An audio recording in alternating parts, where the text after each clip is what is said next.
Good evening, everybody. Hell's Unicorn here once again, and it looks like I need to once again correct the mainstream media, and particularly CNN, on a little incident that occurred this morning.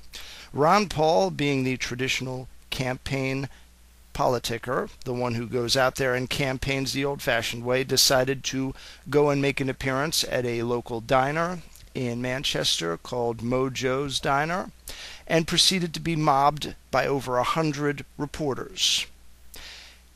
Because of this, Paul and his campaign and his family, some of his family were with him, had to leave the scene. And CNN took it upon themselves to do a hit piece by taking a token voter who said that she was going to support Paul, but then did not get to see him at the diner. Because of this, decided not to support him.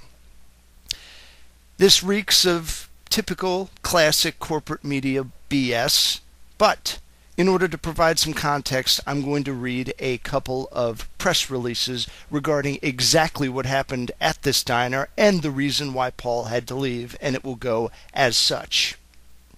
This is a direct press release by Jesse Benton, and it's also posted on the website, so I'll link to it there.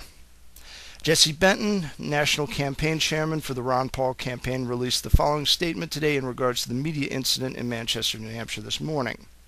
Dr. Paul has been committed to meeting one-on-one with New Hampshire voters and has aggressively campaigned at town halls, house parties, and meet and greets since early last spring.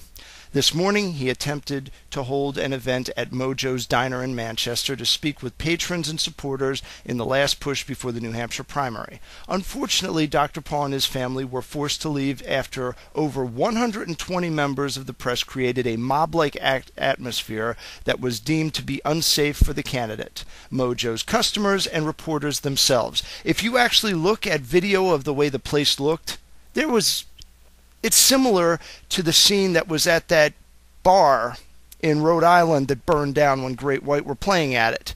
It was filled well beyond capacity. If there had been fire marshals there, they would have had to clear the building by force. It was absolutely ludicrous. Anyway, continuing on. The campaign had planned to cover our normal degree of media interest, which is always ample. However, a significant increase in the press corps, largely driven by an influx of foreign journalists, exceeded all expectations. Miss Paul herself, attempting to campaign alongside her husband, was shoved aside by one reporter and told to get out of the way.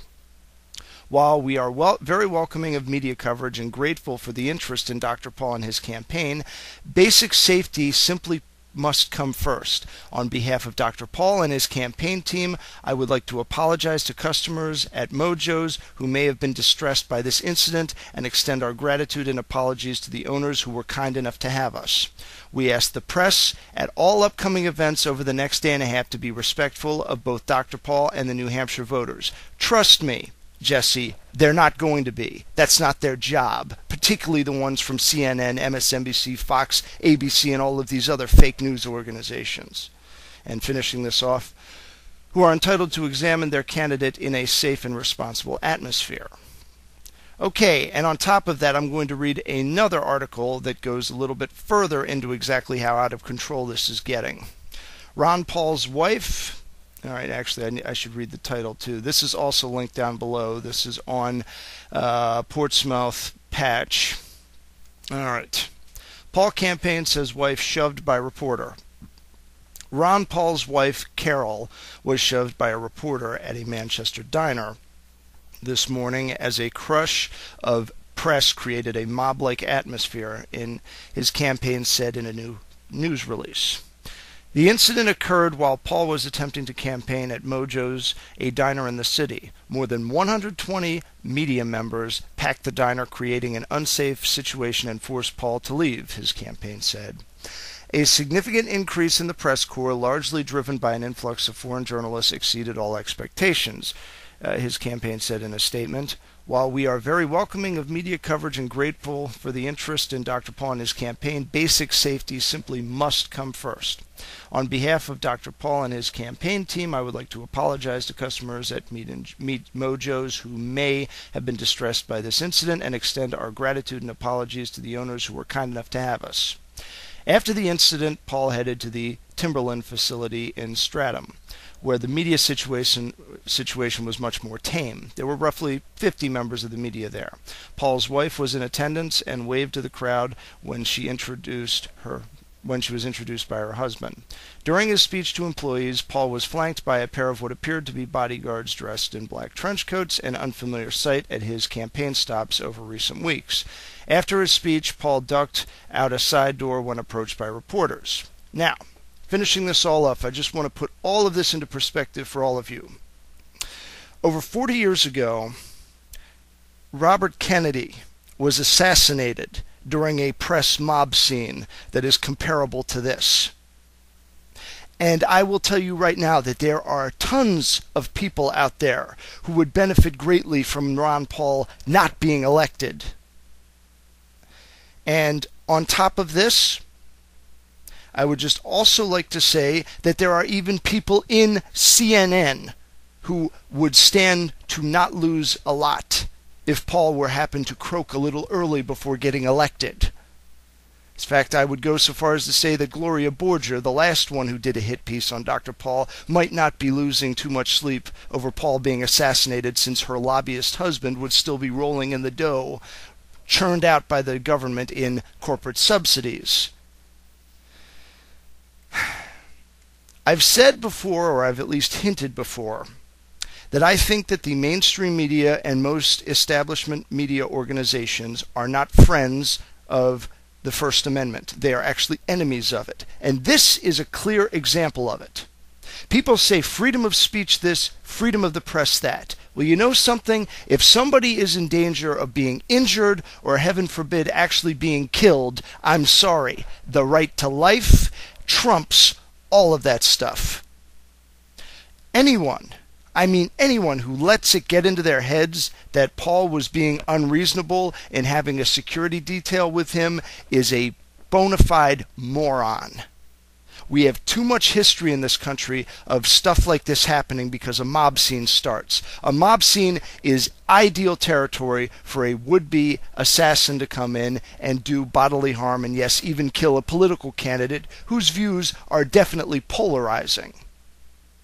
So I would like to give a big one-fingered salute to Dana Bash and all of these other troglodytes over at CNN, these corporate whores who live off the misery of the taxpayers and who lie to them constantly and tell them that they have it so well because they exist.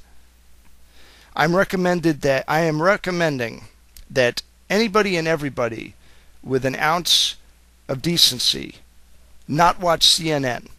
If you want to watch the YouTube clips that are put on here and comment on them, that's fine. That doesn't help CNN's ratings at all. And I understand some people have to watch the show in order to get these clips. But if you can get your news off of YouTube, don't get it off the television, and find out who CNN's sponsors are and buy from their competitors. Or better yet, use the extra money for the stuff that you probably don't need anyway. Buy some books and learn some history. Because I'm telling you right now, if we're going to win this thing, we have to understand exactly who it is we're dealing with. And as far as I'm concerned, Ron Paul's biggest enemy is not Mitt Romney, it's not John Huntsman, it is not Newt Gingrich or any of these other people. His biggest enemy is the American mainstream media. His biggest enemy is CNN, MSNBC, Fox News, CBS, ABC, all the other NBC affiliates, all of them. We've got a few reporters out there that are decent and reasonable, but the vast majority of them are a bunch of lying rats. And we have no business entrusting them with our information and the spread of it. We have the internet now. We don't need these people. And I think the world would be much better served if a lot of these news corporations went out of existence. Until next time, with prudence to myself and benevolence to all of you, good evening.